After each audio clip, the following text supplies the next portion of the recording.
Ndinokuchingamidzai pano pachirongwa papaivapo kare audiobox patiri kupfuurira mberi nebhuku redu Sajeni Chimedza Chitsauko 15.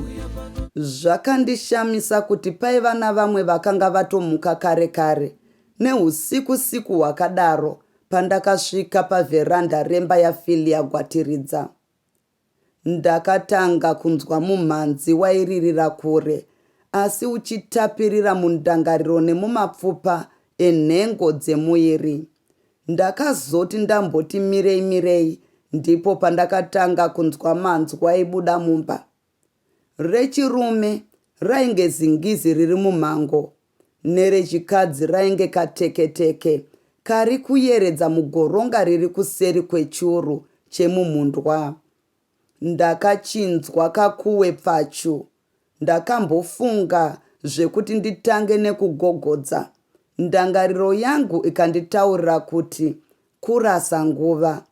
Gonhi ndaiva ndaedza kare ndokuwana risina kukiyiwa. Kamwe kakuwe kakati kekekeke, ini ndichibva ndati gonhi berengende. Ndakatanga kunyemwerera ndisati ndaseka. Nzenza Popotai naFilia Gwatiridza vaiva vagere pamunyorododo vakamonerana vachitsvodana kunge vaitoda kumwaurana miromo. Pandakapinda kudarozvo, Nzenza ndiye akatanga kuvhunduka, asi akazotanga kushamisika ndiFilia. Vese vakaramba vakandidzvokora kunge vaiona chimwe chinhu chine zvinanari pamusana. Hapana akamboti bufu. Nzenza akatanga kutsvokoresa meso. Filia akangofemera padenga. Ndakashaya kuti ndikavati umwe aitya, mumwe achinyara. Ndatanga nekutarisika kwaFilia.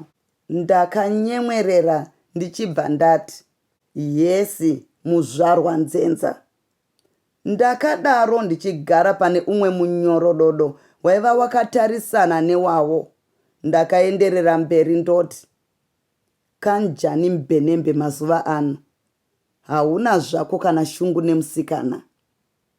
Nzenza haana kupindura. Ndakambonyarara zvangu kwakanguva, meso angu achimhanya nemba yese. Ndakaona paiva pakarembedzwa tsvimbo yechinyakare. Ndichibva ndasimuka ndonoiturunura.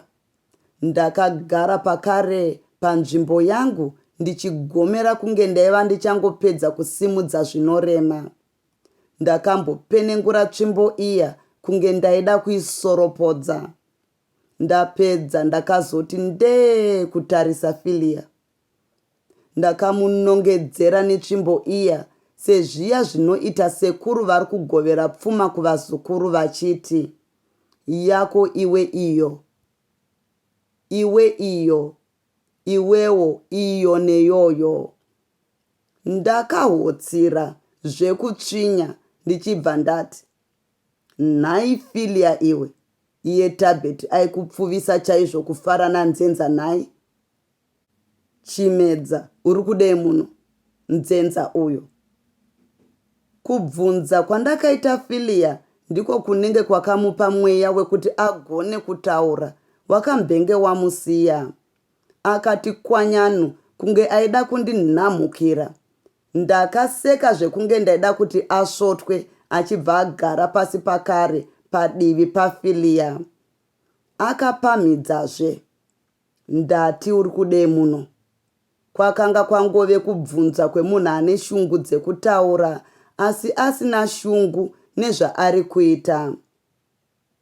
Ndauya kuzokuratidza munhu akauraya Tabheti wawaida kuchata naye uye.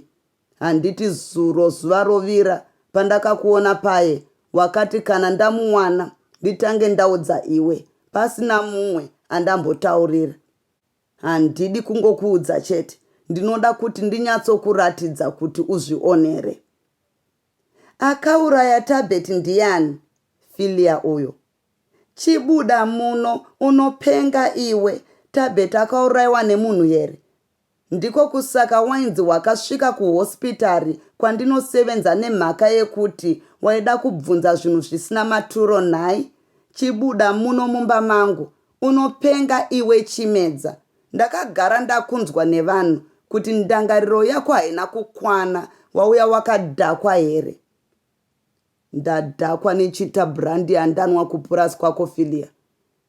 Pandakataura mashoko aya, ndaiva ndakanyatsomuti dwenene kumutarisa. Ndakamuona kubva ati pakare rukutu kunge muboora uri muhari iri kufashaira. Kana meso ake akabva asuruvara. Akange enge epwere inoshereketa yadimbukidzwa. Nzenza akabva ati, uri kuti iwe Chimedza? Rega unzwe muzvarwa, ndinoda kuti unyatsoteerera. Newe Filia, ndinoda kuti unyatsoteerera. Filia akati, ndinoteerera chii? Buda muno mumba mangu.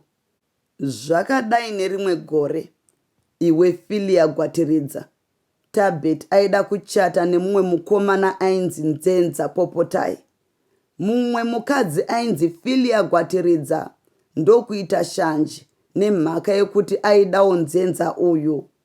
Nekudaro Filia Gwatiridza uyu ndokuuraya Tabet kuti iye agosara ofara naNzenza zvakanaka.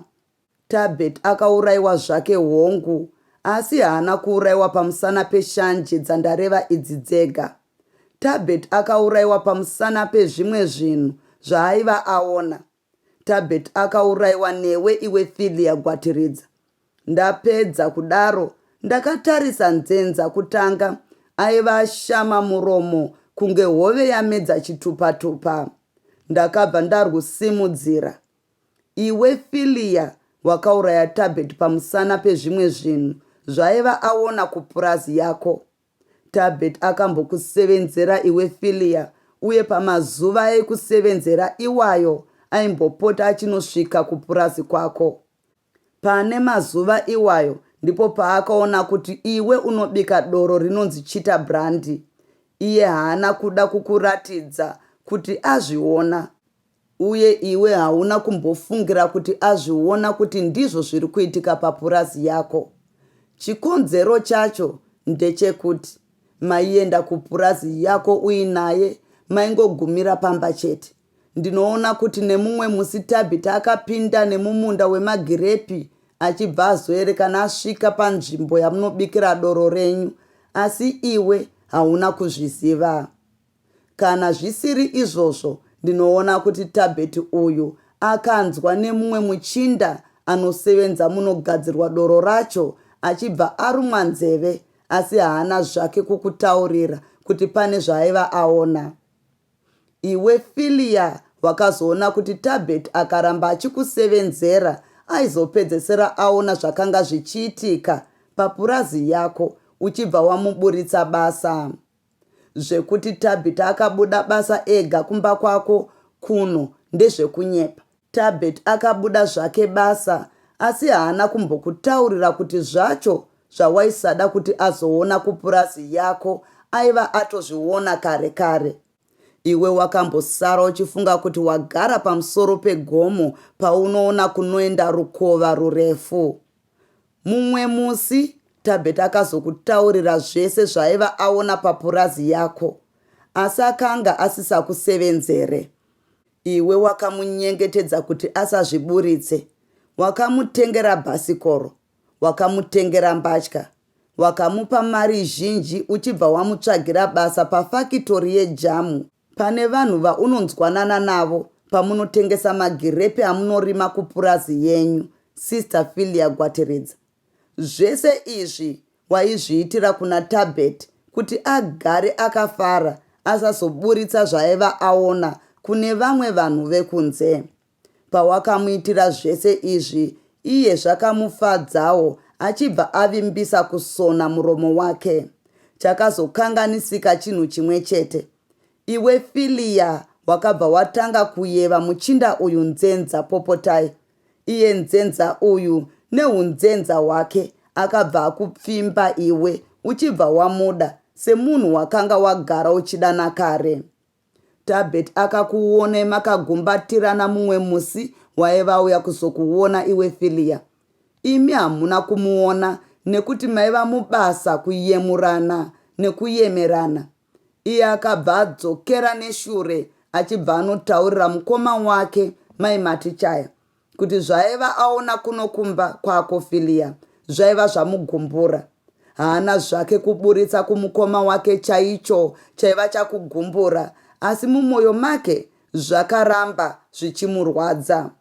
Rechimangwana racho Tabet akakuvinga iwe Filia achibva akutaurira kuti akanga odura zvinhu zvaiva aona papurazi kwako nemhaka yekuti iwe waiva wamutorera mukomana wake.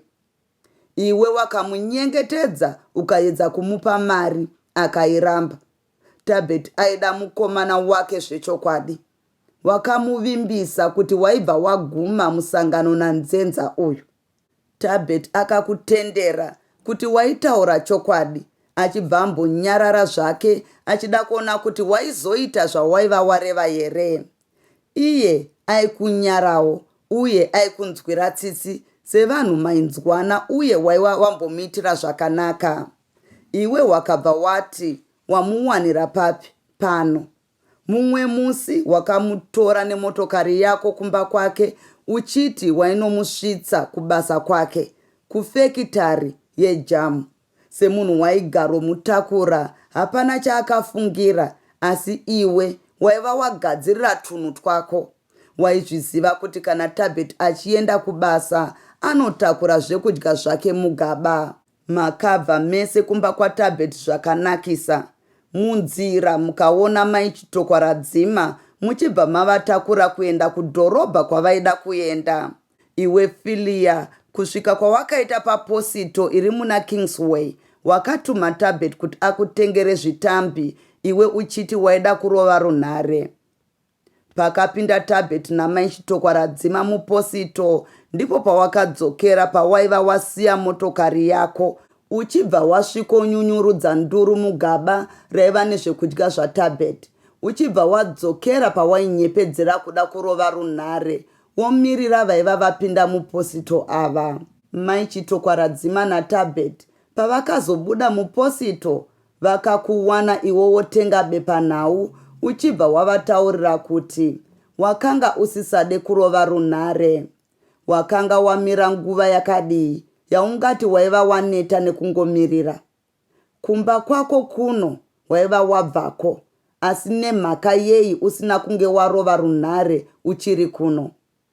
Waida here kuti unorova runhare kudhorobha chete kana kuti waida kuperekedza Tabet kubasa kwake chete?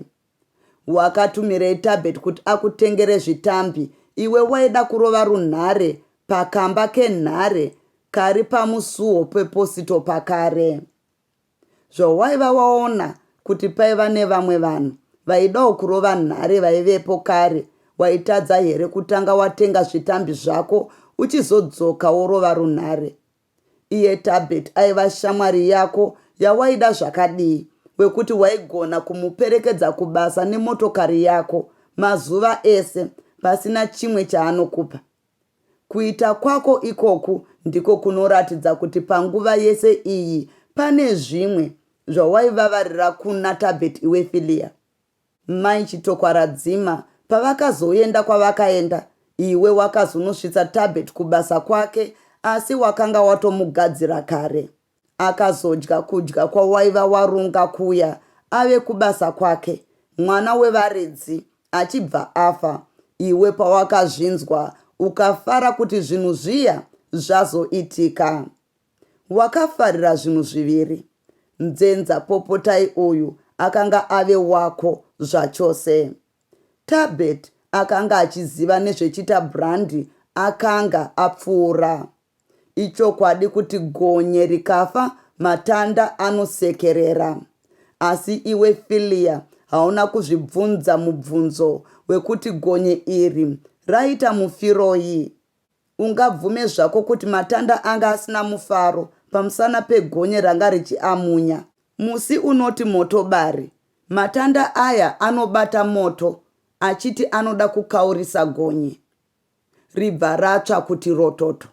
Asi kuti moto uzosvika pana gonye unenge watotanga kudya danda rapera kuti mokoto. Iwe Filia hauna kuzviisa mundangariro, hauna kuzviziva kuti panotsva gonye matanda anoita dota. Waingoti zvimwe zvese zvazokunakira. Wakaona sekuti zvinhu zvese zvakanga zvakufambira zvakanaka nekuti Tabet aiva afa. Iwe une zvitoro zvako Filia. Mune chimwe chitoro chako ndimo munosevenza mai Matichaya, mukoma wemushakabvu. Iwe wakada kufadza mai Matichaya kuti vakuone semunhu kwaye kwaye. Nhamo dzavo dzese vakanga vokukurukurira nemhaka yekuti vakanga vokuona samwari wavo. Wakavafadza zvakapetwa uchibva wavaita mukuru wechitoro. Ndiwe iwe Filia wakakonzera kuti muchato pakati paTabet naNzenza umbomiswa nekuti pane zvawaivavarirawo. Wakataurira mai Matichaya kuti vataurire baba vavo kuti vadzorere zuva remuchato kure kure uko kuti uwane maitiro ezvinhu zvako. Nekuda kwekuti waiva wagadzirira mai Matichaya kuti vakuone semunhu kwaye, vaingoti zvese zvaunotaura ndizvo chaizvo. Iwe wakavataurira kuti pane zvimwe zvawaigadzirira. Sewe waiva wasarudzwa kuti ugoperekedza pamuchato apa, vakangoti zvese zviri munzeve. Kufa kwakaita Tabet iwe Filia wakaona kuti zvinhu zvichazobuda izvi, asi waiva usingazivi kuti woita zvipi chaizvo kuti uzvivanziridze. Mai Matichaya vakambokubvunza iwe vachida kuziva zvekuita nezvekufa kwaTabet. Iwe ukavataurira kuti sezvo mapurisa vaisevenza nyaya iyi kare, paiva pasina chimwe chekuita kunze kwekungomirira zvichawanikwa namapurisa. Ivo vakazokutaurira kuti vachatora ini kuti ndivasenzere nyaya yekuurayiwa kwomunin'ina wavo. Ndipo pawakabva waziva kuti ndini ndichasevenza nyaya iyi, ukabva wafanondigadzirira ini ndisati ndatomboziva kuti ndini ndichasevenza nyaya iyoyi.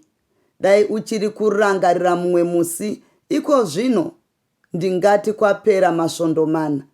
Wawaiva pamabiko pane imwe imba muno muHarare, pawainyepedzera kuraradza, pawaiva wakabatiranwa nevamwe varume vaviri, zvichinzi uchiendeswa kumba kunorara.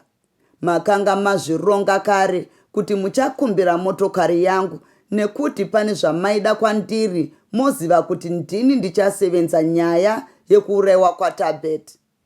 Pandakakupai motokari yangu, chamainyanya kuda ikidze kuhofisi kwangu nemhaka yokuti maiziva kuti dzinogara pamwe nekii dzemotokari yangu.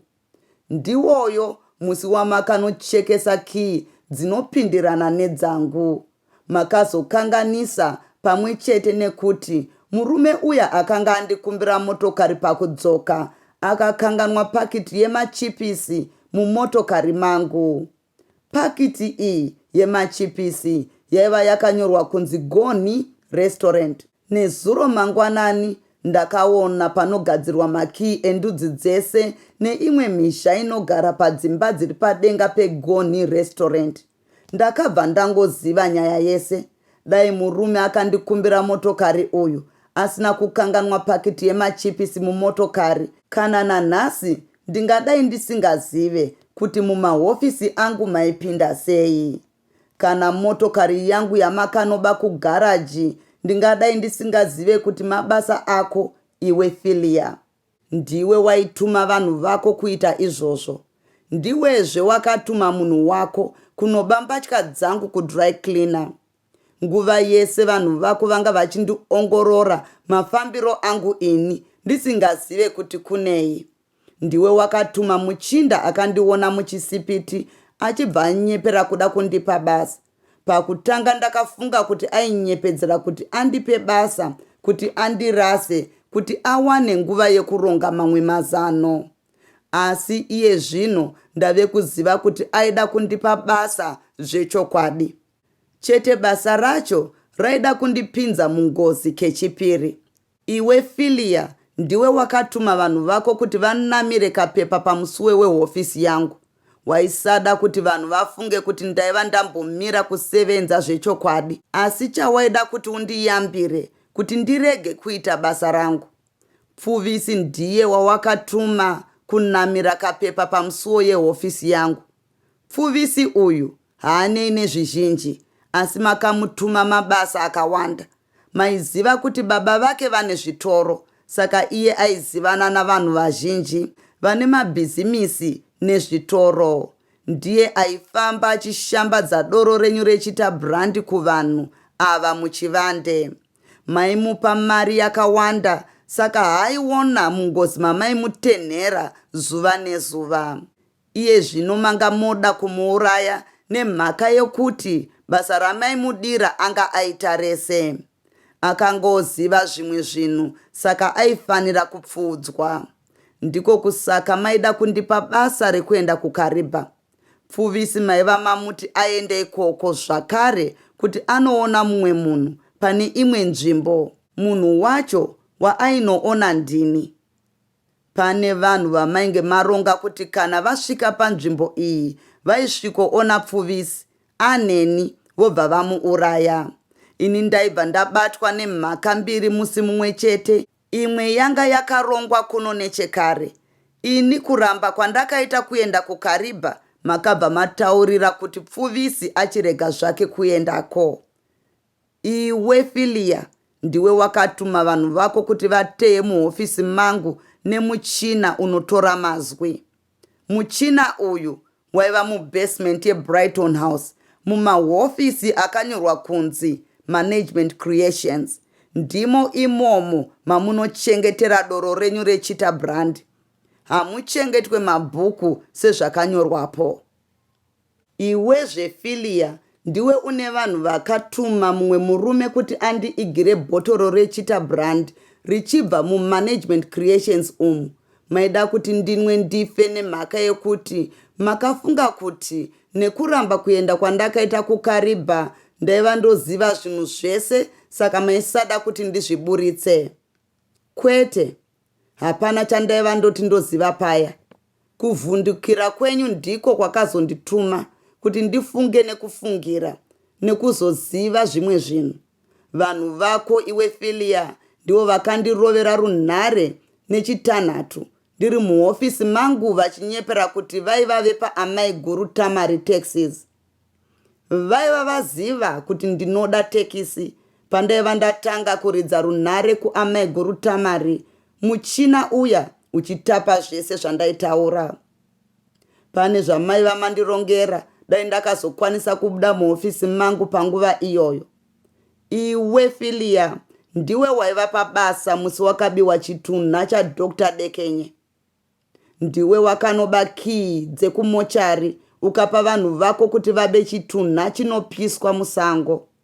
Mashoko andaiva ndambotaura mubepanhau ndichishoropodzwa Dr. Dekenye makaasenzesa nepamwe nekuda kwekuti chita brandi yanga ichikupai mari kudarika ane mugodhi wegoridhe.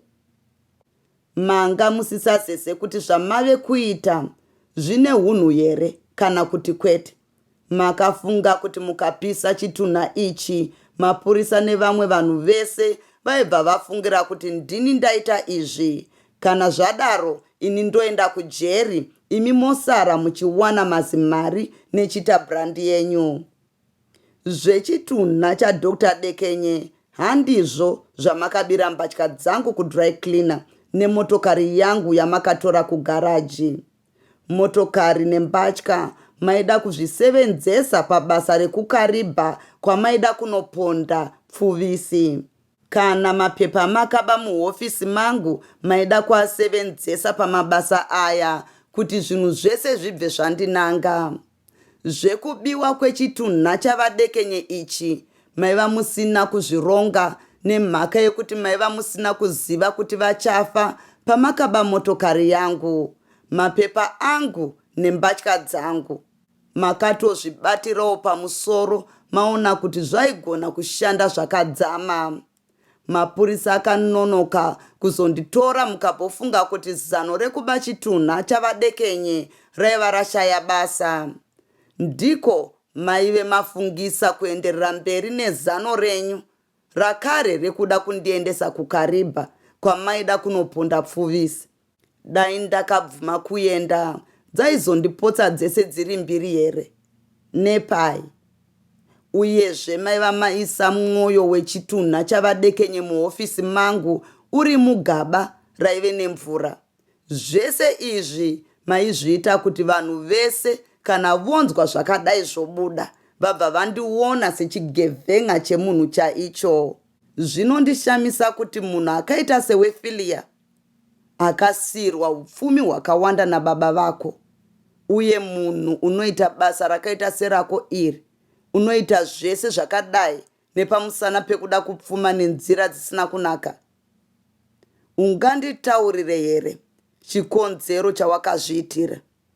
Hapana chaunovanza uchifunga kuti zvichakubatsira. Nyaya yese yava pachena, hapana kumwe kwauchahwanda nako.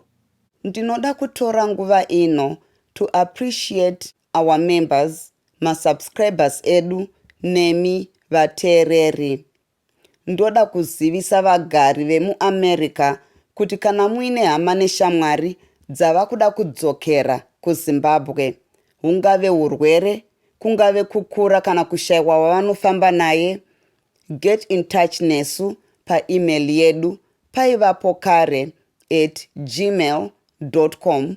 Tinokusanganisai neshamwari dzakanaka dzinofamba nemi parwendo. Ndopedzisira ndichiadresa vanyori vemabhuku. Imi muri kuda kukura, muri kusimuka kana kuti mutori established already. Get in touch, pane zvatiri kutarisira kuzoshanda nevashoma venyu mazuva ari kutevera. Thank you. Filia aiva ati mwiro. Nzenza aiva ataramuka kubva paaive. Aiva atarisa Filia nemeso ainge asingaone. Aifunga zvakaomarara. Ndakakosorera ndichibva ndati, Filia, waiitirei zvinhu zvese zvakadai izvi? Ahana kundipindura, akangopfikura. Filia, waiitirei zvinhu zvese izvi? Hakusi kuda kwangu. Kuda kwani? Handisi ini ndaiti zviitwe. Nditaurire kuti aiti zviitwe ndiani? Ndinokutaurirai zvese, hakuna chandinovanza. Akanga ochema zvekugwikura chaizvo. Muzukuru wangu Godfrey ndiye aindituma. Godfrey upi? Murume wamakaona muchisipiti nechitanhatu mangwanani achida kukupai basa ndiye aindituma. Ndiye muzukuru wangu iyeye. Aikutuma iwe pamusana pei? Iye murume aitadza nei kuti azviitire mabasa akakashata aya? Pamwe hamungandinzwisise zvenyu, pamwe hamunganditendere, asi ndiri kuda kutaura chokwadi changu chese. Taura zvako, zvese zvaunotaura ndinoteerera. Godfrey ndiye anoziva nyaya yese. Akamboenda mhiri kwemakungwa kunodzidza, ndiko kwaakauya oziva kubika doro rechita brand irori. Ndiye akatangisa kubika doro iroro papurazi yababa munini vangu. Baba munini vako vapi? Baba munini vangu Lameki vaiva muridzi wemayambo Pigris. Havazi ivo baba vangu chaivo. Baba vangu chaivo vakafa kare kare. Amai vangu vakazosara vogarwa nhaka nababa munini ivavo. Baba munini ivavo vaimbove munhu kwaye, asi kusongouya kwakaita Godfrey nezvekubika doro kwake ikoko vakabva vasanduka. Vaingoti vakanwa doro iroro vobva varova amai vangu. Amai vangu vakanga vongogara vachirohwa zvekuti kunyangwe pavakafa vakanga vasisina upenyu hwakanaka. Zvaindirwadza moyo, asi hapana chandaikwanisa kuita. Godfrey ndiye muridzi wepurazi nhemba ino. Hazvizi zvangu kunyangwe nezvitoro zvamuri kureva. zvinongova muzita rababa munini chete, asi ivo vakafa vasisina kana peni chairo muhomwe. Vakanga vototengesa purazi iyoyo kuna Godfrey. Musi wacho wairongwa zvekutengeseranwa purazi, taive tese kupurazi, ini ndichiramba kuti purazi itengeswe, nekuti purazi yaive yasirwa nababa vangu zvichinzi ndeyamai. Ndakaitirana nharo nababa munini Lameki vachibva vada kundipfuura nepfuti. Ini ndaivewo neshungu dzekugara kwavaiita vachirova amai vangu ndichibva ndavadzorera. Godfrey ndiye akazovabvutira pfuti vachibva vanditorera tsvimbo vonditandanisa ndokundibata ndave mumunda wemagirepi. Takakakaritsana ipapo, ivo vachibva vawira mumugodhi wandaiva ndisina kuona vachibva vafira imomo. Iye Lameki aivepo akazviona zvakaitika, ndipo paakabva atanga kundituma mabasa akaipa ese aya achiti ndikangoramba chete aibva andisungisa. Zvamataura ndizvo hazvo, asi Lameki ndiye aiva mushure memabasa ese andaiita aya. Kana pane zvandaiita ndaingoitira kuti asandisungise kuti ndini ndakasundudzira baba munini vangu mumugodhi vachibva vafa. Zvaunotaura Filia chinenge chokwadi, asi hazviite kuti tipedze nyaya tiri vaviri, ini newe muno. Zvakanaka ndezvekuti tiende kumapurisa tinonzwa zvavanoreva maererano nezvandinoziva nezvaunoziva iwe. Tinoenda zvedu, asi iye haasare. Iye ani? Muzukuru wangu Godfrey. Godfrey ari kupurazi iye zvino, ndiko kwandamusiya ari bishi nevamwe vake kunditsvaga. Auya kuno kare kare, iye zvino ari mumba make maanorara. Asvika pano achiti kupurazi kwaitika mheremhere, asi haana kutitaurira kuti chii chaitika. Imba yake yaanorara ndeipi?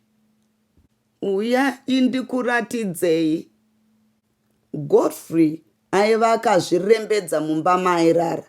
Tambo yemagetsi yaiva asevenzesa yainge ichatomudimura mutsipa.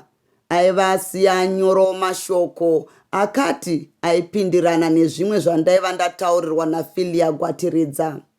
Zuva rakabuda ndichiri muhofisi yamapurisa, ndichiri kuvarongera nyaya yose. Mai Matichaya nemurume wavo vaiva vandigira putugadzike nekeke rekwamberi. Handizive kuti zvaiva zvasvika kwavari kare rini. Ava amai vachipeneti vaiva vatobatiranwa namamwe mapurisa maviri vachida zvekunditema mbonje chete, vaida tipoto yavo. Ndakazoti ndapedza kurongera mapurisa ndotoda kubva kuti ndichienda kumba, mapurisa aya achibva andipindukira zvakare. Vakabva vati ndimbobatidzana nevamwe kugara muchitokisi vachifeya-feya kubiwa kwemotokari yamapurisa kwaiva kwatora nzvimbo kutanda. Zvaiti kufadza zvikati kusuwisa. Imi woye, regai vakati imbwa haireve zvekwayabva. Magumo. Ndatenda nekuteerera kwenyu.